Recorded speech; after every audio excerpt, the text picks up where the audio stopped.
السلام علیکم ورحمۃ اللہ وبرکاتہ۔ الحمدللہ رب العالمین والصلاة والسلام علی سید الانبیاء والمرسلین وعلی آلہ واصحابہ اجمعین، اما بعد فاعوذ باللہ من الشیطان الرجیم، بسم اللہ الرحمن الرحیم۔ انما ولیکم اللہ ورسولہ انما ولیکم اللہ ورسولہ والذین آمنوا الذین یقیمون الصلاة ویؤتون الزکاة وهم راکعون ومن یتول اللہ ورسولہ والذین آمنوا فإن حزب اللہ هم الغالبون۔ صدق اللہ مولانا العظیم۔ الصلاة والسلام علیک یا رسول اللہ، الصلاة والسلام علیک یا حبیب اللہ، الصلاة والسلام علیک یا نبی اللہ، الصلاة والسلام علیک یا نور اللہ، صلی اللہ تعالی علیہ وسلم۔ میرا قولی صلاۃ تسلیم کے پیارے دیوانوں، ماہ رمضان شریف کا آج 19واں روز ہے اور تفسیر قرآن کا 19واں سبق ہے۔ آج ہم لوگ اس پر بات کریں گے کہ سخی کتنا مال خیرات کرنے پر ہو سکتا ہے اور بخیل کتنا مال خیرات نہ کرنے پر ہو سکتا ہے، اور اسلام میں فضول خرچی کسے کہتے ہیں۔ سب سے پہلے یہ مسئلہ جاننا بہت ضروری ہے کہ اسلام کے جو 5 ارکان ہیں ان میں سے ایک تو ایمان ہے، مگر عملی ارکان میں 4 رکن ہیں، ان میں ایک زکوٰۃ ہے، اور قرآن مجید فرقان حمید میں 82 مقامات پر نماز کے ساتھ میں زکوٰۃ کا ذکر کیا گیا۔ یہ اس بات کی دلیل ہے کہ جیسے نماز کو اہمیت حاصل ہے بدنی عبادت ہونے میں، اسی طرح سے زکوٰۃ کو افضلیت حاصل ہے مالی عبادت ہونے میں۔ زکوٰۃ صرف مالی عبادت ہی نہیں بلکہ تمام مالی عبادتوں کی قبولیت کے لیے رکن کی حیثیت رکھتی ہے۔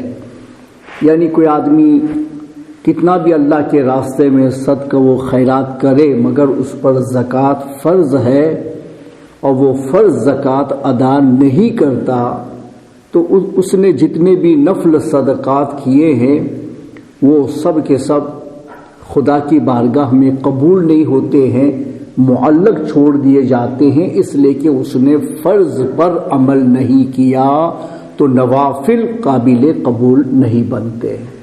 نوافل کو قبول کرانے کا واحد ذریعہ فرائض کے اوپر عمل کرنا ہے، اور فرائض کے عمل میں کوتاہی رہ جائے تو نوافل معلق چھوڑ دیے جاتے ہیں اور اس کی حیثیت رب کی بارگاہ میں نہیں رہ جاتی ہمارے لیے، چونکہ ہم نے ضرورت کو ترک کیا ہے۔ اور ارکان جو ہیں ارکان اسلام، وہ آپس میں بھی ایک دوسرے کے ساتھ میں پورے طور پر مربوط ہیں کہ لانے میں سب کو لانا ہے، اور چھوڑنے میں اگر ایک بھی چھوڑ دیا جائے تو جتنے کیے ہیں وہ بھی غیر قابل قبول ہوتے ہیں، معلق چھوڑ دیے جاتے ہیں۔ مسند امام احمد میں حدیث ہے، ہمارے پیارے آقا مولا صلی اللہ علیہ وسلم نے ارشاد فرما کہ اللہ تبارک و تعالی نے 4 چیزوں کو فرض فرمایا، جو ان میں سے 3 کرے اور ایک کو چھوڑ دے تو وہ 3 بھی اس کے لیے کام کے نہیں ہیں۔ یعنی اگر ایک فرض کو بھی چھوڑ دیا جائے تو جو فرض اس نے ادا کیا ہے وہ بھی قبول نہیں کیا جاتا. تو پتہ یہ چلا کہ جو ذمہ داری کی چیزیں ہیں اسلام میں وہ ایک دوسرے کے ساتھ میں مربوط ہیں درجہ قبولیت کے اعتبار سے، کہ اگر سب کریں گے تو قبولیت کی امید زیادہ ہے. اگر ان میں سے ایک کو چھوڑ دیا جائے تو جو کیا گیا ہے صحیح طور پر وہ بھی قابل قبول نہیں ہوتا. حضرت عبداللہ بن مسعود سے اس کی روایت ہے کہ اللہ نے ہم پر زکوٰۃ بھی فرض فرمائی، نماز بھی فرض فرمائی، اور جو آدمی زکوٰۃ نہ دے اس کی نماز قبول نہیں ہے. یعنی نماز کا پابند ہے، نماز قضا نہیں کرتا، وقت پہ پڑھتا ہے، مگر اس کے اوپر زکوٰۃ فرض ہے، اس میں بخیلی کرتا ہے، زکوٰۃ پورے طور پہ ادا نہیں کرتا ہے، تو فرماتے ہیں اس کی نماز بھی قبول نہیں ہے.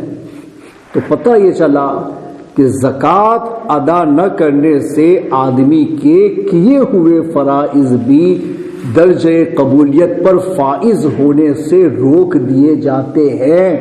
اس وجہ سے مسلمانوں کو اپنے فرائض و واجبات پر نظر رکھنی چاہیے اور اس میں کسی بھی طرح کی کوئی کوتاہی نہیں کرنی چاہیے.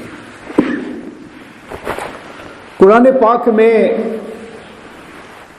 زکوٰۃ کا حکم بھی دیا گیا اور زکوٰۃ ادا کرنے والوں کی تعریف بھی کی گئی کہ واقعتاً کہ جو آدمی زکوٰۃ ادا کرے گا وہ اللہ کے حکم پر عمل کرنے والا ہے، اور جو اللہ کے حکم پر عمل کرنے والا ہو وہ کامیاب بھی ہوتا ہے، ہدایت یافتہ بھی ہوتا ہے، اچھا اور پسندیدہ بھی ہوتا ہے، اور پھر دوسروں کو اس کی صحبت کے لیے ابھارا بھی جاتا ہے کہ اگر تمہیں دوستی کرنی ہے تو ایسے لوگوں سے دوستی کرو جو اللہ کے احکام پر عمل کرنے کی کوشش کرتے ہیں، اور جن لوگوں کے عمل میں پرابلم ہے ان کی دوستی کا اسلام نے حکم نہیں دیا، بلکہ ایسے لوگوں کو اسلام نے گنہگاروں میں شامل کیا ہے، فاسق معلم میں شامل کیا ہے، اور اسلام نے یہاں تک کہا ہے کہ وَلَا تَقْعُدْ بَعْدَ الذِّكْرَىٰ مَعَ الْقَوْمِ الظَّالِمِينَ، کہ یاد آنے پر گنہگاروں کے ساتھ میں مت بیٹھو. جب تک پتہ نہیں تھا بیٹھ لیے، جب پتہ چلا کہ نہیں یہ تو اوپنلی گناہ کرنے والا ہے، یہ تو اللہ کے ضروری احکام پر بھی عمل نہیں کرتا ہے، تو پھر ایسے لوگ دوستانے کے لائق نہیں ہوتے ہیں. وہ ترک موالات میں جاتے ہیں کہ ان سے دوستانے کو ترک کیا جائے تاکہ ان کو احساس ہو کہ وہ کوئی معمولی جرم نہیں کر رہے ہیں، بہت بڑا جرم کر رہے ہیں کہ اللہ کے کیے ہوئے فرض پر بھی وہ عمل کے لیے تیار نہیں ہے. تو اسلام ایسے لوگوں کی دوستی سے ہم لوگوں کو روکتا ہے، اور جو عمل کرتے ہیں ان سے دوستانہ کرنے کے بارے میں ہمیں رغبت دیتا ہے. تو قرآن مجید فرقان حمید میں اللہ تبارک و تعالی نے ارشاد فرمایا انما ولیکم اللہ ورسولہ والذین آمنوا الذین یقیمون الصلاة ویؤتون الزکاة وہم راکعون. تمہارے دوست نہیں مگر اللہ اور اس کا رسول اور ایمان والے کہ نماز قائم کرتے ہیں اور زکوٰۃ دیتے ہیں اور اللہ کے حضور جھکے ہوئے ہیں. تو اللہ نے اللہ و رسول کی دوستی کا تو اعلان فرما دے کہ تمہارے دوست اللہ و رسول ہے، اور اس کے بعد پھر تمہارا دوست کون ہو سکتا ہے اس پر غور کرنے کی بات کہ یہاں تو کوئی پرابلم ہے ہی نہیں، اللہ و رسول تک تو کوئی پرابلم نہیں ہے کہ اللہ بھی عیبوں سے پاک ہے اور رسول بھی معصوم ہے، وہ بھی عیب سے پاک ہے. باقی جو لوگ ہیں تو وہاں مطلق ایمان والا نہ کہا گیا بلکہ اس کے بعد اہل ایمان میں سے دوستی اگر کرنی ہے تو اللہ نے فرمایا اس کے ساتھ میں صفات کا ذکر فرما کے والذین آمنوا الذین، وہ ایمان والے، یعنی اس کے بعد صفت کا ذکر ہوا جو نماز قائم کرتے ہیں اور زکوٰۃ دیتے ہیں اور اللہ کے آگے جھکے رہتے ہیں، ایسے لوگ تمہارے دوست ہیں۔ یعنی دوست بنانا ہے تو ایسوں کو دوست بناؤ جو ان احکام پر عمل نہیں کرتے ہیں، ایسے مسلمان بھی تمہارے لیے دوستی کے قابل نہیں ہو سکتے ہیں۔ پتہ یہ چلا ضروری احکام بجا لانے والا ہی دوست بننے کے قابل ہوتا ہے، اور جو ضروری احکام کو جان بوجھ کے چھوڑتا ہے وہ آدمی سخت مجرم ہے، سخت گنہگار ہے۔ ایسے لوگوں سے ترک موالات کیا جائے گا تاکہ ان کو احساس ہو کہ وہ اللہ کے ضروری احکام کو چھوڑ کر کے بہت بڑے مجرم ہیں اور کسی سے دوست بننے کے لائق نہیں ہے۔ واضح فرما دیا قرآن۔ نماز، زکوٰۃ، باقی ضروری احکام بھی آ گئے، مگر ان دو کو اس لیے مینشن کیا کہ ان کی اہمیت کی طرف اشارہ کرنا مقصود ہے۔ اور پھر اللہ فرماتا وَمَن يَتَوَلَّ اللَّهَ وَرَسُولَهُ وَالَّذِينَ آمَنُوا، وہ ایمان والے جس کا اوپر ذکر ہوا، اس لیے یہاں صفت کا ذکر نہیں ہوا۔ وَمَن يَتَوَلَّ اللَّهَ وَرَسُولَهُ وَالَّذِينَ آمَنُوا فَإِنَّ حِزْبَ اللَّهِ هُمُ الْغَالِبُونَ، اور جو اللہ اور اس کے رسول اور مسلمانوں کو اپنا دوست بنائے تو بے شک اللہ ہی کا گروہ غالب ہے۔ یعنی جو اللہ اور رسول سے محبت کرنے والے اور باعمل مسلمانوں سے محبت کرنے والے، یہ سب مل ملا کر کے اللہ فرماتا ہے یہ اللہ کی جماعت ہے، یہ اللہ کا گروہ ہے، اللہ کی پسندیدہ جماعت، اللہ کا پسندیدہ گروہ ہے۔ اور اللہ فرماتا یہی لوگ غالب ہیں اور انہی کو اللہ غلبہ عطا فرماتا ہے، دنیا میں بھی عزت عطا فرماتا ہے، آخرت میں بھی ان کو عزت عطا فرمائے گا، اور اللہ تعالی جنت تک ان کو لے جا کر کے ہمیشہ کا ان کا اکرام فرمائے گا۔ یہی لوگ غالب ہیں جو اللہ کے احکام پر عمل کرتے، یہی اللہ کا گروہ ہے جو اللہ کے احکام پر عمل کرتا ہے، یہی اللہ کو پسندیدہ ہیں جو اللہ کے احکام پر عمل کرتے ہیں۔ تو جو نہیں کرتے ہیں وہ اللہ کی بارگاہ میں پسندیدہ نہیں ہے، وہ دوستانے کے لائق نہیں ہے۔ اس لیے اللہ تبارک و تعالی نے واضح الفاظ میں یہ اعلان فرما دیا تاکہ کسی سے اس مسئلے کے سمجھنے میں غلطی نہ ہو سکے کہ ان اولیاءہ الا المتقون، کہ اللہ کے ولی صرف اور صرف متقی اور پرہیزگار لوگ ہیں، صرف اور صرف کہہ دیا۔ تو جو تقوی میں نہیں آتے ہیں، ضروری تقوی بھی جن کے پاس میں نہیں، چونکہ تقوی کے کئی درجات ہوتے ہیں، ضروری تقوی یہ ہے کہ آدمی حرام اور ناجائز سے بچے اور ضروری احکام کے اوپر عمل پیرا ہو جائے، یہ ضروری تقوی ہے۔ اس سے نیچے کوئی مسلمان نہیں جا سکتا، وہ چلا جائے تو وہ پھر فاسقوں میں شمار ہوتا ہے، اچھے اور پسندیدہ مسلمانوں میں اس کا شمار نہیں ہوتا۔ اچھے اور پسندیدہ مسلمانوں میں صرف انہی لوگوں کا شمار ہے جو اللہ کے احکام پر عمل کرتے ہیں، احکام کی پیروی کرتے ہیں، احکام کو بجا لاتے ہیں۔ اللہ تبارک و تعالی نے زکوٰۃ دینے والے، نماز ادا کرنے والے لوگوں کے بارے میں ارشاد فرما کہ وہ لوگ ہدایت یافتہ ہیں اور اللہ کی طرف سے وہ لوگ کامیاب بھی ہیں۔ اور یہ ایک ایسی بات ہے کہ بھئی فیصلے تو آخرت میں ہوں گے، مگر کچھ فیصلے وہ بھی ہیں کہ اللہ نے ہمیں دنیا میں بھی سنا دیے ہیں کہ صحیح معنوں میں ہدایت یافتہ کون؟ جو ضروری احکام پر عمل کرے، اور اللہ کی بارگاہ میں کامیاب کون؟ جو ان احکام پر عمل کرے۔ اس کا فیصلہ قرآن نے فرما دیا ہے۔ اللہ تبارک و تعالی ارشاد فرماتا ہے متقی اور پرہیزگار لوگوں کی پہچان بیان فرماتا ہے کہ کون لوگ ہیں. تو ذالک الکتاب لا ریب فیہ ھدی للمتقین الذین یؤمنون بالغیب ویقیمون الصلاۃ ومما رزقناہم ینفقون.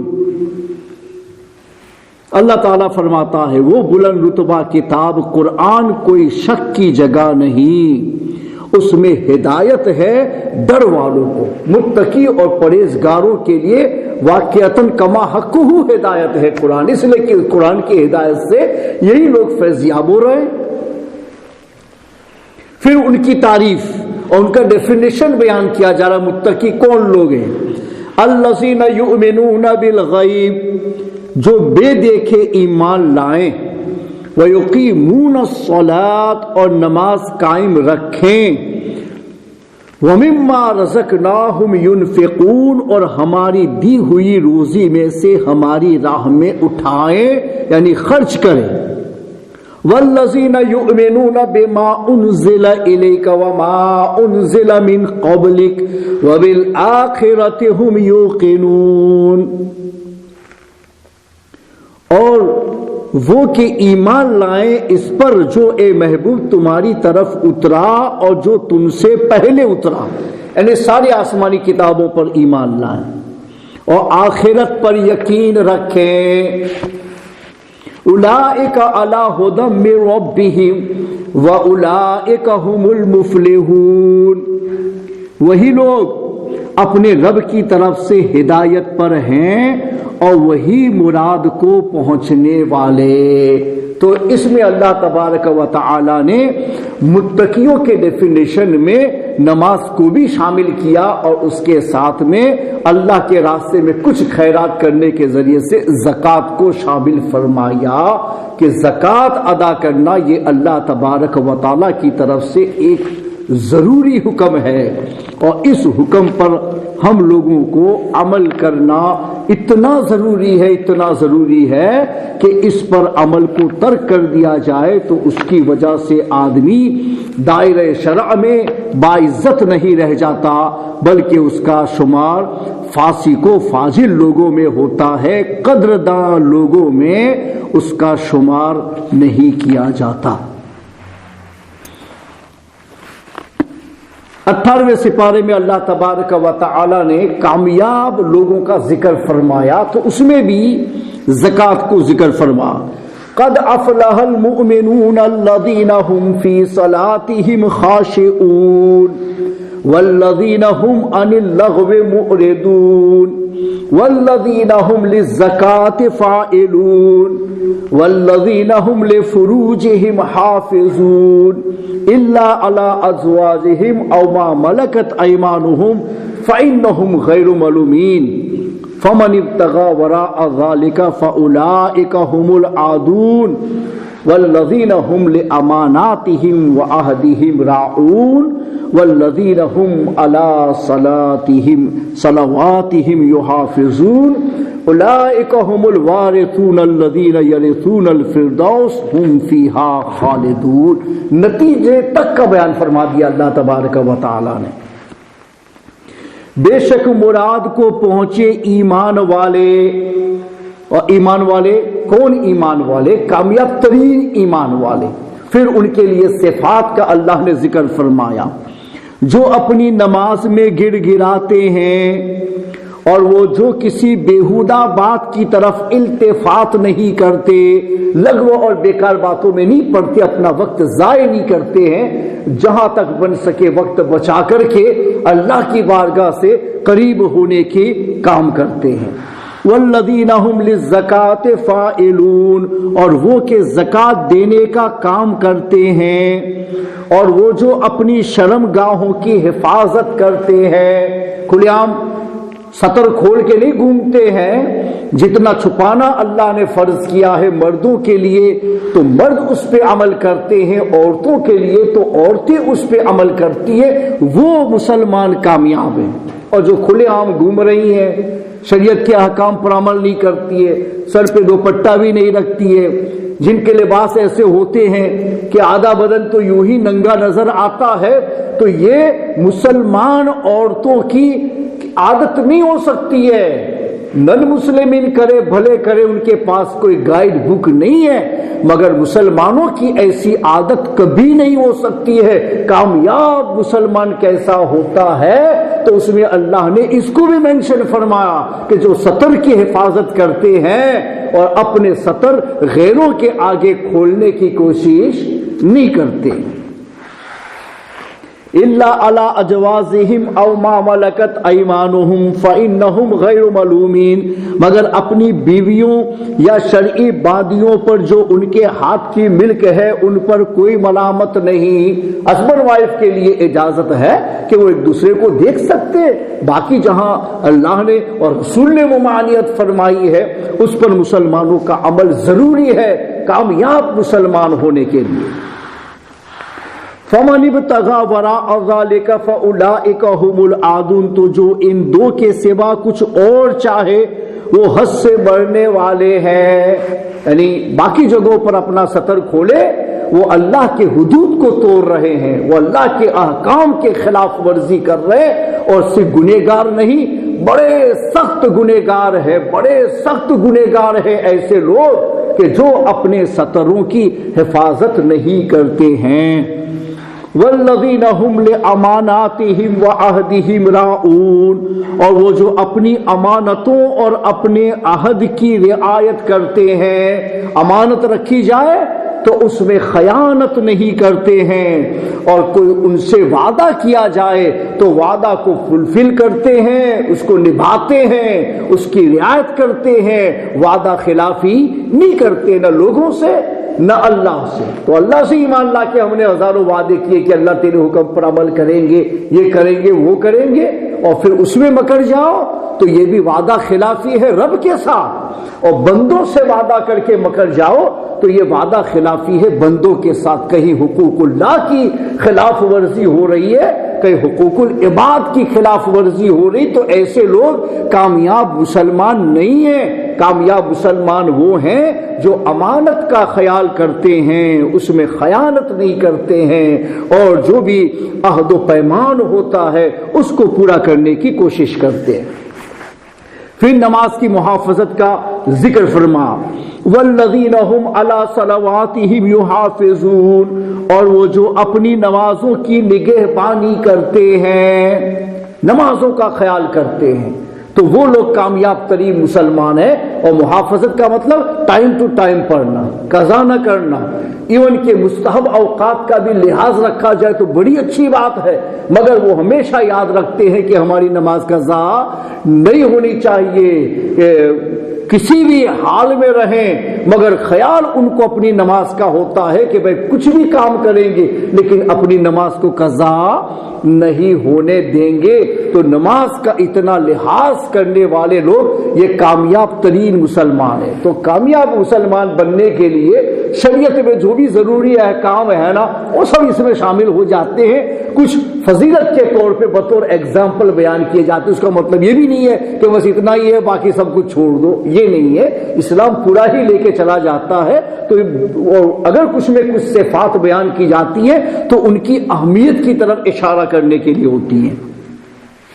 اولئک هم الوارثون الذین یرثون الفردوس هم فیہا خالدون، یہ نتیجہ بیان فرما دیا اللہ نے، یہی لوگ وارث ہیں کہ فردوس کی میراث پائیں گے اور وہ اس میں ہمیشہ رہیں گے۔ اللہ جنت الفردوس ان لوگوں کو عطا فرمائے گا، اللہ نے جنت کی وراثت ان لوگوں کو عطا فرما دی ہے، ہمیشہ ہمیشہ اللہ ان کا جنت میں اکرام کرے گا، جیسے انہوں نے اللہ کے احکام کا اکرام دنیا میں زندگی بھر کیا تھا۔ زندگی بھر یہاں اللہ کے احکام کا اکرام کرو، نماز کا حکم آیا اکرام، ہم تیار ہو گئے اس کے لیے، زکوٰۃ کا حکم آیا اکرام، ہم تیار ہو گئے اس کے لیے۔ اس طرح سے ہر ضروری حکم جب ہماری طرف متنبع ہو تو ہم اس کے اکرام کے لیے تیار ہو جائیں، یعنی اس حکم پر جیسے عمل کو کہا گیا ہے ایسے عمل کے لیے ہم تیار ہو جائیں، تب وہ اس حکم کا اکرام کرنا ہوا۔ تو اللہ فرماتا ہے کہ جس طرح سے انہوں نے دنیا میں مرتے دم تک میرے احکام کے اوپر عمل کیا، میرے احکام کی عزت رکھی، میرے احکام کا اکرام کیا، تو میں بھی ان لوگوں کو معمولی جگہ نہیں جنت الفردوس میں لے جاؤں گا، وہاں ان کو رکھوں گا اور ہمیشہ ہمیش ان کا اکرام کروں گا، جیسے انہوں نے اپنی زندگی میں ہمیشہ ہمیش کے لیے اللہ کے احکام کا اکرام ملحوظ رکھا تھا۔ مگر یہ تو لیمیٹڈ ہے نا، مرنے کے بعد تو ہے نہیں، لیمیٹڈ ہے، مگر پھر بھی اس نے تو ہمیشہ ہمیش اپنی زندگی میں اس کا اکرام کیا، تو بدلہ وہاں ہمیشہ کی زندگی ہے، تو وہاں ہمیشہ ہمیش کی جنت سے آپ کو بدلہ دیا جائے۔ پتہ یہ چلا کہ کامیاب ترین مسلمان میں جہاں ضروری احکام کو اسلام نے شامل کیا ہے، وہاں بار بار زکوٰۃ کے حکم کو دہرایا جا رہا ہے، اس لیے تاکہ مسلمان کو پتا چلے کہ زکوٰۃ یہ بھی ایک مالی عبادت ہے، یہ بھی اسلام کا ایک پلر ہے، اور اللہ نے اپنے دین کے بے شمار مفادات کو زکوٰۃ سے منسلک کر دیا ہے۔ تو زکوٰۃ نہ دینے سے وہ بہت سارے مفادات جو زکوٰۃ سے منسلک کیے ہیں ان سب میں نقصان آئے گا۔ تو نقصان پہنچانے والا کون؟ زکوٰۃ نہ دینے والا۔ سب سے پہلے تو حقوق العباد کے اندر نقصان آئے گا۔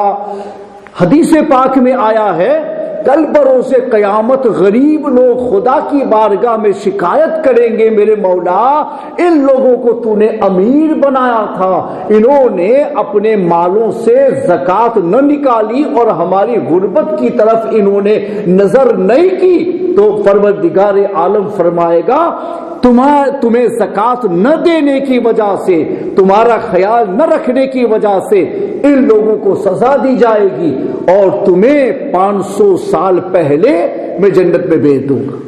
تو 500 ایئرز بیفور غریب لوگوں کو اللہ تعالیٰ جنت میں بھیج دے گا، اور ان لوگوں کے حقوق ادا نہ کرنے کی وجہ سے جب تک یہ گناہ معاف نہیں ہوتا مالداروں کو جہنم میں جانا پڑے گا۔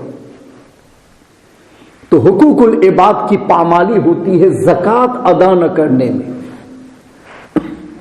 اللہ نے ایسا حکم ہم لوگوں کو دیا کہ ہم مسلمانوں نے اس میں صرف اپنا دماغ لگایا ہوتا نا تو کوئی قوم پیچھے نہیں جاتی، ساری قوم آگے نکل جاتی۔ ہر قوم اپنی قوم کا خیال رکھتے نا، پوری دنیا کو تو کیا خیال رکھیں گے، وہ تو پاسبل بھی نہیں ہے، مگر ہر قوم اپنی قوم کا خیال رکھتی، ہر رشتہ دار اپنے رشتہ داروں کا خیال رکھتا، اور رشتہ داروں میں کوئی حاجت مند نہیں ہے تو وہ اپنی قوم کا خیال رکھتا کہ جس قوم میں اللہ نے مجھے پیدا کیا ہے میں اس قوم کے اندر دیکھوں وہاں کیا کیا ضرورتیں ہیں، اور ان کی ان ضرورتوں کو زکوٰۃ اور ضروری صدقات کے ذریعے سے کیسے پورا کیا جا سکتا ہے۔ اگر اتنا ہی خیال اگر ہم نے رکھا ہوتا نا تو ہر قوم آگے آ جاتی اور ہماری قوم بھی آگے آ جاتی، نہ جانے ہم کتنوں کو آگے لے گئے ہوتے، کتنوں کو آگے لے گئے ہوتے، اور دنیا میں جو قومیں اس خیال اور اس نظریے سے آگے بڑھی ہے نا وہ دنیا میں بالکل کامیاب ہو گئی۔ ایک میڈیا پہ دیکھ رہا تھا، ایک سکھ وہ کسی کے سامنے بات کر رہا تھا، تو اس نے بات کرتے کرتے یہ کہا کہ اچھا یہ بتاؤ سکھوں میں کوئی تمہیں بھیک مانگتا نظر آتا ہے؟ کہا نہیں۔ تو کہا یہی ہمارے سکھوں کے لیے سب سے بڑے فخر کی بات ہے کہ چاہے ہم دوسروں کی طرف توجہ کر سکے نہیں کر سکے وہ تو الگ بات ہے، لیکن جہاں تک ہماری قومیت کی بات ہے تو ہم نے اپنی قوم کا اتنا خیال کیا کہ دنیا میں ہر قوم میں بھیک مانگنے والے تمہیں ملیں گے اور سکھوں میں بھیک مانگنے والا نہیں ملے گا، بیکاز ہم نے اپنی قوم کا خیال رکھا ہے۔ تو ہماری قومیت کے ناطے ہم لوگوں کے لیے فخر کو اتنا ہی کافی ہے کہ ہم نے اپنی قوم کو بھیک مانگنے تک نہیں پہنچنے دیا۔ میں نے خود سنا تھا، میں مسجد میں بیٹھ کے اس کو مینشن اس لیے نہیں کر رہا ہوں کہ ایک کافر کی بات ہے اور اس کو مینشن کیا جا رہا، نہیں، میں صرف ذہن دینا چاہتا ہوں کہ اس نے فخریہ یہ کہا کہ بھلے ہم کچھ نہ کر سکے لیکن ہم اپنی قوم کو بچا لے گئے کہ ہم نے اپنی قوم کو بھیک نہیں مانگنے دیا۔ اور پھر اس نے کہا کہ ہمارے گروؤں کی تعلیم ہم لوگوں کو یہی تھی کہ تم جس بستی میں رہو اس بات کا خیال کرو کہ تمہاری بستی میں کوئی آدمی بھوکا نہ سوئے۔ تو ہم لوگوں نے جہاں جہاں بھی اپنے گرودوارے بنائے تو وہاں ہم لوگوں نے کھانے کا انتظام کر دیا کہ جو بھی ضرورت مند ہے آ کر کے ہمارے گرودوارے میں آ کے کھا کے چلا جائے۔ ہم کوئی مذہب کا لحاظ نہیں کرتے ہیں، کوئی قوم کا لحاظ نہیں کرتے، جو بھی ضرورت مند ہے آئے اور ہمارے کچن سے کھا کر کے چلا جائے۔ وہ ہمارے گرو نے ہم کو بتایا تھا کہ کسی کو بھوکے مت سونے دینا۔ تو برسوں سے صدیاں گزر گئی، وہ لوگ اس بات پر عمل کر رہے ہیں اور ان ملکوں میں بھی کر رہے ہیں، اور ہمارے ملکوں میں بھی ان لوگوں کے وہاں آج بھی وہ عمل چل رہا ہے کہ جہاں جہاں بھی ان کے گرودوارے ہوتے ہیں وہاں لنگر عام کا اہتمام ہوتا ہے، اور سب لوگوں کو جو بھی ضرورت مند ہے ہر ایک کو بلا روکو ٹوک وہاں آنے کی اجازت اور کھانے کی اجازت ہوتی۔ غیر مسلم نے کیا، اپنی قوم کو آگے بڑھایا، بھیک مانگنے سے روکا۔ ہم مسلمانوں کو اللہ نے دنیا کے خزانے کی کنجی عطا فرما دی ہے۔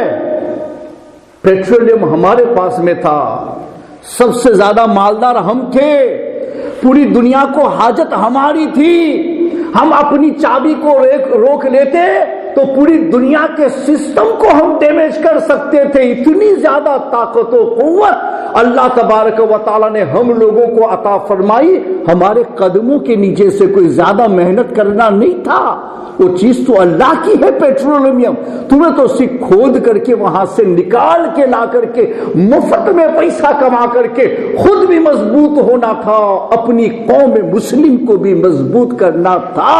مگر آپ دیکھ رہے ہیں کہ عرب میں اتنے بھیک مانگنے والے موجود ہیں کہ ہمارے ملکوں سے بھی لوگ پیسہ لے کر کے ان لوگوں کو کھلانے کے لیے جاتے ہیں کہ عرب کے بھیک منگوں کو ہم کھلائیں، حالانکہ اللہ نے ان کے قدموں کے نیچے بہتا ہوا سونا نکالا ہے اور وہ مفت میں دیا ہے، جس سے وہ اپنے پورے عرب کو بھی بڑھا سکتے تھے اور پوری دنیا کے مسلمانوں کی لک آفٹر بھی ان پیسوں سے ہو سکتی تھی۔ مگر ان لوگوں نے ان پیسوں کے ذریعے سے مسلمانوں کو ڈیمیج کیا، مسلمانوں میں پرابلم ڈالے، مسلمانوں میں اختلاف پیدا کیا اور مسلمانوں کو کہیں کا باقی نہیں رکھا۔ بلکہ آج جو غربت مسلمانوں میں نظر آ رہی ہے کہ ہر میڈیا پر مسلمان بھیک مانگ رہا ہے، ہر گلی میں مسلمان بھیک مانگ رہا ہے، جہاں گاڑی کھڑی کر دو بھیک مانگنے کے لیے مسلمان ہمارے سامنے آ رہا ہے۔ یہ ساری سچویشن قائم کرنے والے یہی لوگ ہیں جن کو اللہ تبارک و تعالیٰ نے ان کے قدموں کے نیچے سے پیٹرولیم کا کچا سونا عطا فرمایا تھا۔ انہی کی وجہ سے سارے پرابلم آئے کہ مسلمانوں میں انہوں نے اختلاف پیدا کیے، اختلاف کے پیچھے انہوں نے پیسہ صرف کیے، مسلمانوں کو مارنے میں پیسہ صرف کیا، مسلمانوں کو پرابلم میں ڈالنے کے لیے اختلافی ادارے قائم کر کے سارے مسلمانوں کو تتر بتر کر دیا۔ اور آج بھی ہم ہیں کہ اپنے پیسے لے جا کر کے انہوں نے تو ہمیں کچھ نہیں دیا کہ ہمارا ادارہ ان کے پیسوں سے بن جاتا، انہوں نے تو ایک پیسہ ہمارے ملک کے جانب نہیں بھیجا کہ اہل سنت کا کوئی ادارہ ان کے پیسوں سے قائم ہو جاتا۔ ہم لوگوں کو مکمل مخلوق الحال بنا دیا، ان لوگوں نے کچھ بھی ہم لوگوں کے جانب نہیں آنے دیا، اور آج ہمارے پاس ہے وہ بھی اٹھا کے ہم وہیں جا رہے ہیں جنہوں نے ہمیں ایک پیسہ نہیں دیا تھا، ہم اپنے پیسے اٹھا کے ان کو دے رہے۔ قوم تمہاری ہے، اٹھانا تم کو ان کو ہے۔ تو سیدھی بات میں نے مسجد میں بیٹھ کے مینشن اس لیے کیا ہے کہ اس نے ایک بہت بڑا احساس دیا ہے کہ ہم دوسروں کے لیے کچھ کر سکے یا نہ کر سکے وہ ایک دور کی بات ہے، لیکن جہاں تک ہماری قومیت کی بات ہے تو ہمیں یہ کہنے کا فخر حاصل ہے کہ ہم لوگوں نے سکھ قوم کو اتنا مضبوط کیا کہ دنیا میں ہر قوم کے لوگ بھیک مانگتے ہیں، ہم اپنے سکھ کو کبھی بھی بھیک نہیں مانگنے دے سکتے۔ اتنا اٹھایا انہوں نے اپنی قوم کو۔ کوئی تو سسٹم بنایا ہوگا کہ پوری قوم مضبوط ہو گئی، کچھ تو خیال کیا ہوگا کہ پوری قوم کو مالداری کی رسی میں لا کر کے جکڑ دیا، یہی ایک برین ہوتا ہے، یہی ایک ذہن ہوتا ہے جو اسلام نے بھی ہمیں دیا تھا کہ لا تسوا اموالکم التی جعل اللہ لکم قیاما، کہ جو مال اللہ نے تمہارے اٹھنے کا ذریعہ بنایا ہے اسے بے وقوفوں کے حوالے مت کرنا، عقل والوں کے حوالے کرنا، اچھے ہاتھوں میں حوالے کرنا، امین لوگوں کے ہاتھوں میں حوالے کرنا، جو قوم و مذہب کا خیال رکھنے والے ہیں ایسے لوگوں کے حوالے کرنا، تاکہ تمہیں بھی اٹھا سکے، تمہاری قوم کو بھی اٹھا سکے، تمہارے دین کو بھی بچا سکے۔ یہی سلیقہ قرآن نے بھی دیا، یہی سلیقہ ہمارے نبی نے بھی دیا۔ ہمارے نبی نے فرمایا کہ اگر تمہارا کوئی رشتہ دار ہے، وہ حاجت مند ہے، وہ ضرورت مند ہے، اور تم اپنے رشتہ دار کو نہ دو اور دوسروں کو دو، تو ہمارے آقا ارشاد فرماتے ہیں کہ تمہارا وہ صدقہ اللہ کی بارگاہ میں قبول نہیں کیا جاتا۔ اور پھر آقا مولا صلی اللہ علیہ وسلم نے اس میں فرمایا اور تم زکوٰۃ کے مال کو یا اپنے ضرورت مندوں میں اپنے رشتہ داروں کے اندر پہلے خرچ کرو، پھر اپنی بستی میں اور پھر باہر نکلو۔ تو رشتہ داروں میں آپ کی قومیت آ گئی کہ جس سے گہرا رشتہ آپ کا ہوتا ہے، بہت نزدیک سے آپ کے تعلقات ان سے ہوتے ہیں، اس قوم سے نکل کے آپ دنیا میں آئے ہوتے، یہ پہلا سلیقہ ہوتا ہے، اس کو اٹھاؤ پھر پوری دنیا میں جاؤ۔ مگر ہم پوری دنیا میں جاتے ہیں اور اپنی قوم کی طرف دیکھتے بھی نہیں ہیں، اس کی وجہ سے نہ ہمارے ادارے کامیاب ہو پائے، نہ ہماری مساجد ٹھیک ہو پائی، نہ ہمارے سسٹم صحیح ہو پائے، نہ ہم صحیح کتابیں لوگوں کو پہنچا سکے، نہ صحیح نصاب پہنچا سکے۔ ہر جگہ پر تنگی مال کی رہی، اتنا مال ہی نہیں ہے کہ وہ کام کریں گے، اتنا مال ہی نہیں کہ اتنے آدمی کو روکیں گے کام کرا سکیں گے۔ تو سسٹم بنانے کے لیے اللہ نے ہمیں زکوٰۃ کا حکم دیا، نبی نے اس کے طریقے بتا دیے کہ کس تھیوری کے ساتھ میں تمہیں خرچ کرنا ہے۔ تو دنیا میں جس قوم نے اس تھیوری کو اپنا لیا وہ قوم کامیاب ہو گئی، اور جس نے تھیوری کو بریک کیا وہ دیتی تو رہی مگر وہ کسی کو اٹھا نہیں سکی۔ آج ہماری قوم کا یہی حال ہے، نہ ہم خود اٹھ سکے نہ اپنی قوم کو اٹھا سکے۔ کل بھی بھیک مانگنے والے ہماری قوم میں بے شمار موجود تھے، اور آج بھی بھیک مانگنے والے ہماری قوم میں بے شمار موجود ہے۔ ایک گاؤں ہے جہاں 5-5 10-10 ہزار مسلمان رہتے ہیں اور 2-4-5 بیوہ عورتیں ہوتی ہیں، ان کی لک آفٹر کرنے والا کوئی نہیں ہوتا ہے۔ وہ دوسرے گاؤں میں جا کر کے ادھر سے بھیک مانگتی ادھر سے بھیک مانگتی ہے۔ اتنا بڑا گاؤں اور 5-10 بیوہ اور 5-10 غریب خاندان، وہ تم نہ پال سکے اپنے گاؤں میں رہتے ہوئے، تو تمہاری غیرت کہاں چلی گئی؟ پوری قوم تو دور رہی، تم ایک گاؤں کی کفالت نہیں کر سکے۔ گاؤں میں 50 مالدار ہے، 2-4 غریب کو نہیں سنبھال سکے۔ یہ مینٹلٹی ہمارے پاس میں نہیں ہے، احساس ہمارے پاس میں نہیں ہے، اپنی قوم کی ہمدردی ہمارے پاس میں نہیں ہے، جس کی وجہ سے یہ نقصان ہوا کہ کل بھی ہم بھیک مانگتے تھے، آج بھی بھیک مانگ رہے ہیں، اور ہم اپنے ایک ادارے کو بھی کوئی ایسا نمایاں درجہ نہ دے سکے کہ دنیا کے سامنے ہمارا ادارہ ہو اور لوگ کہہ سکے کہ یہ اہل سنت کا اتنا بڑا ادارہ ہے۔ ہم ایک بھی اپنی قوم کے لیے ایگزامپل قائم نہیں کر سکے، اس لیے کہ ہمیشہ ہم نے قوم سے فتور رکھا، ہمیشہ ہم نے قوم سے حسد رکھا، ہمیشہ ہم نے اپنی قوم کو اپنی قوم نہیں سمجھا، ہمیشہ ہم نے اپنی تھیوری کو بریک کیا، اور ہم نے اپنی رشتہ داری اور اپنے ناطے کو رشتہ اور ناتا نہیں سمجھا۔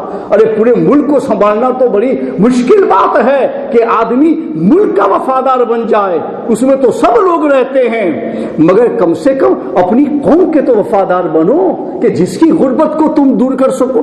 میں احمد آباد میں گیا تھا، میں نے وہاں دیکھا کہ جو بڑی بڑی کمپنیاں یہ کپڑے بنانے کے مل وغیرہ وہ مسلمانوں کے ہیں، اور ایک قوم کا نام نہیں بتاتا ہوں میں، ایک قوم کی ہے، تو سب لوگ اس میں بہت آگے پوری قوم بہت آگے ہے۔ تو میں نے کچھ لوگوں سے پوچھا یار یہ قوم جو ہے وہ سب بزنس کر رہی ہے، سب لوگ آگے ہیں، سب مالدار بن گئے، آخر یہ لوگ اتنا مالدار کیسے ہو گئے اور سبھی لوگ بزنس میں کیسے آ گئے؟ تو انہوں نے بتایا کہ اس قوم کا طریقہ یہ ہے کہ یہ لوگ اپنی زکوٰۃ، اپنے صدقات اور اپنا مالی امداد جو کچھ ہے وہ ان کی پوری کمیونٹی کا ایک سسٹم بنا ہوا ہے، اسی سسٹم میں ان لوگوں کو رکھنا ہے۔ اور پھر وہ لوگ اپنی قوم کا سروے کرتے ہیں کہ ہماری قوم میں کون پیچھے ہے، کون ضرورت مند ہے، کون ابھی بزنس میں نہیں لگا ہے، کس کے پاس میں پیسے نہیں ہے، وہ کیوں پرابلم میں جا رہا ہے۔ تو یہ لوگ ان پیسوں سے ان لوگوں کی مدد کرتے ہیں، زکوٰۃ ان کو دیتے ہیں، مگر کنڈیشن اتنا لگاتے ہیں وہ تو ایک فائدے کے ناطے کہ بھئی وہ سسٹم چلتا رہے نا، مالک تو بنا ہی دیتے ہیں کہ بھئی یہ پیسہ تمہارا، ہم نے تمہیں دیا، لیکن اب تمہیں اس ادارے کو ہر سال یا ہر مہینے میں جو کماتے ہو ان میں سے اتنا پرسنٹیج تمہیں دینا پڑے گا تاکہ اس ادارے کو رن کر سکو۔ نو اس پہ انٹرسٹ کچھ نہیں ہوتا ہے، مگر کہا جاتا ہے کہ بھئی للہ طریقے پر تمہیں دینا ہے تاکہ دوسروں کی بھی مدد کر سکے۔ وہ بھی سمجھتا ہے بھئی لاکھوں روپیہ مجھے دے رہے ہیں اور بینک سے انٹرسٹ لیتا تو کتنا دینا پڑتا، یہ لوگ قومی ہمدردی کے ناطے ہم لوگوں کی مدد کر رہے تو ہمیں بھی قوم کی مدد کرنا چاہیے، تو وہ لوگ بھی آگے بڑھتے۔ اس طرح سے انہوں نے اپنے ادارے کو مالی اعتبار سے اتنا مضبوط کیا کہ ان کے زکوٰۃ و صدقات سے ان کی پوری قوم جو غریب تھی نا وہ سب کی سب آگے نکل گئی، اور آج اس نوعیت پر وہ پہنچ گئی ہے کہ ان میں زکوٰۃ لینے والا کوئی نہیں۔ اب وہ زکوٰۃ دوسروں کو دیتے ہیں مگر ان کو لینے کی حاجت نہیں۔ ایک سسٹم بنایا صرف زکوٰۃ و صدقات کا، کتنے کامیاب ہو گئے کہ اس قوم میں اب کوئی ضرورت مند نہیں رہا، سب کے سب بزنس میں آگے نکل گئے، سب کے سب کامیاب بن گئے، اور پوری دنیا کے سامنے ایک نمایاں حیثیت ان کو حاصل ہو گئی۔ کیا ہماری قوم کے لوگ پوری دنیا میں گئے ہیں؟ دنیا کا کوئی کونا باقی نہیں ہے، کوئی ملک باقی نہیں ہے جس میں ہماری قوم کے لوگ نہیں گئے ہیں۔ پھر بھی ہم اپنی قوم کو غریبی سے نہیں نکال سکے ہیں، پھر بھی ہم اپنی قوم کو محتاجی سے نہیں نکال سکے ہیں، پھر بھی ہزاروں لوگ ایسے ہیں کہ جو آج بھی بھیک مانگ رہے ہیں صرف اپنے بچوں کو کا پیٹ پالنے کے لیے، مگر ہم ان کو اٹھا نہیں سکے۔ کیا ہم کو جو سسٹم اللہ نے دیا تھا اس سسٹم میں، اس تھیوری کو کام میں لا کر کے کیا ہم اپنی قوم کو نہیں اٹھا سکتے تھے؟ ان سے غربت کا خاتمہ نہیں کر سکتے تھے؟ ان لوگوں ان میں ضرورت مندوں کا خیال کر کے ان کے ساتھ میں اپنے صدقات و خیرات کو ایک ترکیب میں لا کر کے ان کو اٹھا کر کے ان کو مالداروں میں شامل نہیں کر سکتے تھے؟ اگر ہمارے پاس میں ہمدردی ہوتی تو واقعتاً ہم کر لے جاتے، ہمارے پاس میں حسد نہ ہوتا تو واقعتاً ہم کر لے جاتے، ہم لوگ رشتے اور ناطوں کی کوئی قدر جانتے تو واقعتاً ہم کر لے جاتے۔ اس لیے کہ دنیا میں تمام باہر ملکوں میں پہنچنے والوں میں سب سے زیادہ ہماری کمیونٹی کے لوگ ہیں جو آگے بھی بڑھے ہیں، مالدار بھی ہوئے ہیں، جن کی لاکھوں کروڑوں کی زکاتیں نکلتی ہے، مگر ان کے پاس میں سسٹم نہیں تھا تو کل بھی اپنی قوم کو بھیک منگتا رکھا تھا اور آج بھی بھیک منگتا ہی رکھا، اس لیے کہ تمہارے پاس میں تھیوری نہیں ہے۔ اسلام کی اس تھیوری کو اپنا لو اور اللہ کے اس فریضے کو اپنا لو کہ اللہ نے یہ جو فریضہ ہمیں عطا کیا ہے وہ ہمیں ہمارے رشتہ داروں کو، اپنے گاؤں کو، اپنی قوم کو اٹھانے کے لیے عطا کیا ہے۔ الحمدللہ اس پر پورے طور پر ہم لوگ عمل پیرا ہو جائیں تو الحمدللہ خود بھی آگے بڑھ سکتے ہیں اور دوسروں کو بھی آگے بڑھا سکتے ہیں۔ اس لیے قومی ہمدردی ایک آدمی کے پاس میں سب سے پہلے آنی چاہیے۔ جو آدمی قومی ہمدرد نہیں ہوتا ہے نا وہ ملکی ہمدرد بھی نہیں ہوتا ہے۔ کوئی آدمی یہ کہے کہ میں پورے ملک کا ہمدرد ہوں، ملک کا وفادار ہوں، وہ قوم کا وفادار نہیں ہے تو وہ غلط کہتا ہے۔ جو قوم کا وفادار نہیں ہے ملک کا نہیں ہو سکتا ہے۔ ملک بہت بڑا ہے، قوم بہت چھوٹی ہے۔ ایک چھوٹی کے ساتھ وفاداری نہ کرنے والا ایک بڑے سے کنبے کے ساتھ میں وفاداری کیسے کرے گا؟ اس لیے لوگوں نے کہا ہے کہ کسی کو ملک کا وفادار تلاشنا ہے تو پہلے یہ دیکھو قوم کا وفادار ہے یا نہیں۔ جو آدمی قوم کا وفادار نہیں ہوتا ہے وہ کبھی بھی ملک کا وفادار نہیں ہو سکتا۔ تو ہم ملک کی وفاداری تو نہ کر سکے، قوم کی بھی کہاں کر سکے؟ اگر ہو تو کوئی ایگزامپل دے۔ میں بارہا بتاتا ہوں، میرا یہ کام تمہیں یہ نہیں ہے کہ میں ذلیل کرنا چاہتا ہوں، آپ کو بے عزت و رسوا کرنا چاہتا ہوں، اور یہ بھی نہیں چاہتا ہوں کہ سب کچھ تمہارے پاس سے میں لے لینا چاہتا ہوں۔ نہیں، تم خود بناؤ، مگر ایسی ترکیب بناؤ کہ جس سے تم خود بھی آگے نکلے ہو اپنی قوم کو بھی آگے نکال سکو، تو الحمدللہ زکوٰۃ کے احکام آپ کے سامنے پیش کیے گئے کہ یہ ایک بہت بڑا اللہ کا دیا ہوا ایک مالی فریضہ ہے، اور اس فریضے کو ادا کیا جائے تو مسلمان کہیں بھی غریب نہیں رہتے ہیں، ہر غریب کو آگے بڑھایا جاتا ہے، ہر غریب کو اپنے حق میں دعا گو بنایا جاتا ہے کہ جب کسی آدمی کو مالدار دیکھتا ہے تو اس کو بھی حسد ہوتا ہے، یا اللہ نے اس کو دیا مجھے نہیں دیا، مگر یہی مالدار جب اپنے پیسوں سے زکوٰۃ نکال کر کے ان غریبوں کا لحاظ کرتا ہے، انہیں آگے بڑھاتا ہے، ان کی ضرورتوں کو پورا کرتا ہے، تو ایسا غریب یہ نہیں کہتا ہے اللہ نے اس کو مالدار کیوں بنایا، وہ ہاتھ اٹھا کر کے دعا کرتا ہے میرے مولا اس کو اور مال عطا فرمانا، اس کو اور مال عطا فرمانا، وہ ہم سب کا خیال رکھتا ہے، وہ آپ کے لیے دعا گو بن جائے گا۔ زکوٰۃ کا حکم اسلام نے اسی لیے دیا کہ مالداروں سے غریب حسد نہ کر سکے، بلکہ غریب مالداروں کے لیے دعا گو بن جائے کہ اللہ نے تم کو اتنا دیا ہے کہ تم ان کے اٹھانے کے ذریعہ بن گئے تو ان کی دعائیں اتنی کارگر ہوگی کہ تمہیں اور آگے بڑھانے کے لیے وہ اثر پذیر ہو جائیں گی۔ اللہ تبارک و تعالی ہم سب کو شرعی احکام پر عمل کرنے کی توفیق عطا فرمائے، اور اللہ نے قرآن میں زکوٰۃ کے حکم کو بار بار دہرایا ہے۔ اللہ تبارک و تعالی اس رکن کو صحیح طور پر سمجھنے، رسول پاک علیہ الصلوۃ والتسلیم کی بتائی ہوئی تھیوری پر ہم سب کو عمل کر کے قوم کی وفاداری کا جذبہ عطا فرمائے۔ وما علینا الا البلاغ المبین۔ الحمد لله رب العالمين والصلاة والسلام على سيد الأنبياء والمرسلين وعلى آله وصحبه وبارك وسلم. The topic of discussion today is on the importance of giving in the way of Allah subhanahu wa ta'ala. Zakat, which is one form of giving in the way of Allah subhanahu wa ta'ala, which is one of the obligatory ways of giving in the path of Allah subhanahu wa ta'ala. It's been made an obligation for us to give this form of wealth in the way of Allah subhanahu wa ta'ala. But in addition to this, there are many other forms of charity and giving in the way of Allah subhanahu wa ta'ala which are voluntary. But zakat and salah are mentioned in the Quran together. In over 30 places they have been mentioned together. This shows the significance of zakat. Because salah is the most fundamental of the obligations after bringing iman, and when zakat is mentioned with salah in the Quran in over 30 instances and 30 places, then this shows the significance of giving in the way of Allah subhanahu wa ta'ala. In the hadith, the Prophet sallallahu alaihi wasallam said, give charity, give in the way of Allah subhanahu wa ta'ala without hesitation, without delay, because it is this that stands in the way of calamity for a person. Allah subhanahu wa ta'ala wards of calamity, or Allah subhanahu wa ta'ala does not afflict a person who gives in the way of, who gives in his way in the form of charity. In another hadith, the Prophet sallallahu alaihi wasallam said that the believer's shade on the day of resurrection will be his charity. So a charity will be a form of shade on the day of resurrection, when the sun will be just above the head and it will be extremely warm and people will be sweating in different ways, and it will be a very painful time.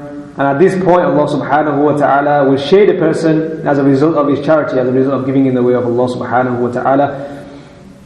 And in the hadith, there are various narrations in which the Prophet sallallahu alaihi wasallam has emphasized giving in the way of Allah subhanahu wa ta'ala. When Allah subhanahu wa ta'ala mentions in the Quran who the righteous people are, who the pious people are, when Allah subhanahu wa ta'ala talks about these pious people, describes their attributes, Allah subhanahu wa ta'ala mentions giving charity as one of the attributes of the people who are righteous. In the Quran, Allah subhanahu wa ta'ala says, in Surah Baqarah, Allah says, this is the exalted book, meaning the Quran, in which there is no place for doubt, and it is a guidance for the pious, for those who are pious. And Allah subhanahu wa ta'ala describes what is meant by pious, as in who are the pious people, who are the righteous people. Allah says it is those who believe without seeing, so those who believe in the unseen, and those who establish the prayer and spend in the cause of Allah subhanahu wa ta'ala. So spend in the cause of Allah subhanahu wa ta'ala from what Allah subhanahu wa ta'ala has given them. And Allah subhanahu wa ta'ala towards the end of these verses, Allah subhanahu wa ta'ala says that it is such people who are on guidance, and it is they who will be successful. So in the Quran, Allah subhanahu wa ta'ala, when talking about the attributes of who are the pious people, who are the righteous people, Allah subhanahu wa ta'ala mentions the ones who establish the prayer, and along with it, Allah subhanahu wa ta'ala says the ones who give in the way of Allah subhanahu wa ta'ala. So those who give charity, who spend in the cause of Allah subhanahu wa ta'ala, then such people are the righteous people, such people are the pious people. This is the attributes of a pious person, a righteous person. Also in the Quran, Allah subhanahu wa ta'ala explains with regards to the attributes of who are the successful believers. So therefore, who is the righteous believer, who is the pious believer? Allah subhanahu wa ta'ala says, successful are the believers who humbly cry in their prayers, meaning they pray salah with humility. And those who do not incline towards indecent matters. And then Allah subhanahu wa ta'ala says, and those who pay the obligatory charity, zakat, and those who pay the obligatory charity. So Allah subhanahu wa ta'ala has mentioned salah again, and along with salah has mentioned charity, that these are the successful believers. And Allah subhanahu wa ta'ala mentions many other traits with regards to who the successful believer is. But all of the time, when Allah subhanahu wa ta'ala talks about the successful believer, the righteous believer, the pious believer, Allah subhanahu wa ta'ala talks about prayer, salah, and also Allah subhanahu wa ta'ala talks about zakat, or giving in the way of Allah subhanahu wa ta'ala. So Muslims in the world are struggling, and there are many Muslims who are poor, and this is why the system of zakat has been created. This is why the system of zakat exists within Islam, in order to help people who are less fortunate. Allah subhanahu wa ta'ala has put a share of the wealth of the poor, has put a share of the poor people in your wealth. Allah subhanahu wa ta'ala has put their share in your wealth, and you should give to them because they are deserving of it. And Allah subhanahu wa ta'ala has ordered us to help those believers, those people who are less fortunate than us. So this is why the whole system of zakat was introduced, and this is why the whole system of zakat exists within Islam, is to give. And on top of this, there are also voluntary charities, voluntary methods of giving in the way of Allah subhanahu wa ta'ala, in addition to zakat. So we should firstly be supporting the community and your relatives. In the hadith, the Prophet ﷺ said that giving charity to a poor person in general is charity. It is rewarding. And giving to a relative is two things. It is also charity, meaning it's also rewarding, and it's also upholding the ties of kinship. So it's also making your relative happy and upholding this bond of kinship that Islam emphasizes. So giving to a relative is greater, is better, and is more rewarding than giving to just a person who is poor but has no connection to you. If your relative or your community, someone is suffering from your community, or someone is suffering from your relatives, and you go and give zakat to someone else, or you go and help someone else, and you neglect your relatives or your community, then you have neglected this bond and tie of kinship, which is also a responsibility upon the community to help those people who are within the community, and it's also a responsibility of the relatives to also help those who are close to them and those who are their relatives. So every single year we take out, across the world, if you combine how much money is taken out for zakat, millions of pounds is taken out in zakat each year across the world. Where does all of this money go? We take billions and millions. Allah knows best the true amount of zakat that is taken out. And each year it is given, but where does all of it go? Where we do not see the effects of this zakat being given. We do not see a reduction in poverty. We do not see a reduction in issues that surround the Muslims.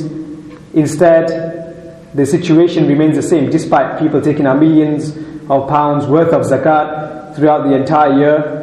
We still do not see the result of it. And a lot of the times is because the zakat is misused and is used in places where it's not supposed to be used from an Islamic standpoint, from an Islamic point of view. They are used in places where it's not supposed to be used. And many people also, in addition to that, do not take out zakat. And what the people should be doing give for those who miss the obligation of zakat is they should explain to such a person that giving in the way of Allah subhanahu wa ta'ala is an obligation, and you should give in the way of Allah subhanahu wa ta'ala to help those who are less fortunate. If after this a person does not listen and he persists and he does not give in the way of Allah subhanahu wa ta'ala, does not give the zakat, then people should boycott such a person. They should avoid such a person and stop talking to such a person, so that he learns a lesson that what he has done is contrary to the Islamic principles, and maybe perhaps because of this he will turn back to Allah subhanahu wa ta'ala and begin to give zakat. And this is why we should have connections and friends that are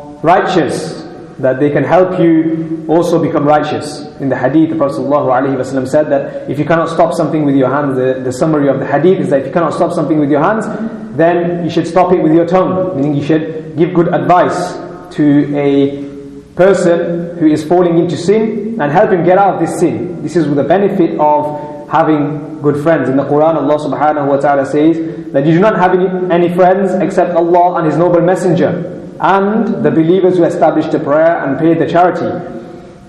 So in the Quran, Allah subhanahu wa ta'ala mentions that who are your true friends? It is Allah subhanahu wa ta'ala, it is a messenger of Allah sallallahu alayhi wa sallam, and Allah subhanahu wa ta'ala says the believers. But in the believers, Allah subhanahu wa ta'ala qualifies the believers. The which believers? It says in particular the ones who establish the salah and give the zakat, meaning the ones who establish their obligations. These are your true friends. And also in the Quran, Allah subhanahu wa ta'ala says that whoever takes Allah and His messenger and the Muslims as friends, then undoubtedly only the party of Allah subhanahu wa ta'ala is victorious. So this is the party of Allah subhanahu wa ta'ala. The group of Allah subhanahu wa ta'ala are those who are connected to Allah and His messenger and connected to those people who fulfill their obligations. It's indeed Allah subhanahu wa ta'ala will make such people victorious. So many people who do not give the zakat, the way of rectifying the situation is to explain to them nicely, and if they persist and do not still give the zakat, then a person should boycott them and not talk to them. As a result of not fulfilling this obligation, and perhaps because of this they will feel bad, and at least they will turn back to Allah subhanahu wa ta'ala. As a true friend of a believer are those who fulfill the obligations in the Quran, as Allah subhanahu wa ta'ala has explained. And if you have good company, then this company is what will benefit you in this world and will benefit you in the hereafter. That when you are falling short of your obligations, then they will remind you that you are falling short of your obligations, and once they remind you, you remember and you will begin to fulfill your obligations. But if you have company that is not good, that is bad company, then they will not help you become righteous. Instead they will take you towards bad and they will make you worse. So this is also the benefit of good company, and it's also the importance of giving in the way of Allah subhanahu wa ta'ala, is so that we can help those who are less fortunate than us. May Allah subhanahu wa ta'ala give us the ability to act upon the teachings of Islam. Assalamu alaikum.